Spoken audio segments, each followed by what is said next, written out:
Amanda Ferguson with more on a rare legal fight to release a mentally ill man who's been held behind bars for the past 5 years waiting to be deported, all because his home country will not accept him. But today, word that he is set to leave Canada next Wednesday, although his supporters warn that it is far from a done deal. For 60 months, he's been imprisoned without charges, without trial, without any end in sight. If this court does not rule, Mr. Brown could be there for years, if not decades after.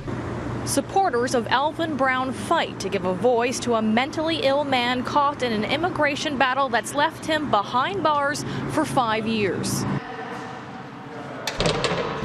Brown is Jamaican, yet he has been a permanent resident of Canada since he was 8. He's since been diagnosed with schizophrenia and depression. The federal government has been trying to deport him for months, but Jamaica has yet to give him the needed travel documents, due in part to Brown's 17 criminal convictions and outstanding medical information. Brown is scheduled to be deported next week, but the CBSA admitted today it has yet to secure the needed documents. Today, Brown told the judge he's skeptical that will ever happen, saying, "I think I will never get out again. It's been 5 years and there's been no progress, so I don't think I'll ever get out of jail." This is a very rare legal challenge, and it shines a light on what some are calling a broken immigration system, one that could lead to indefinite imprisonment if a home country is simply unwilling to take a person back.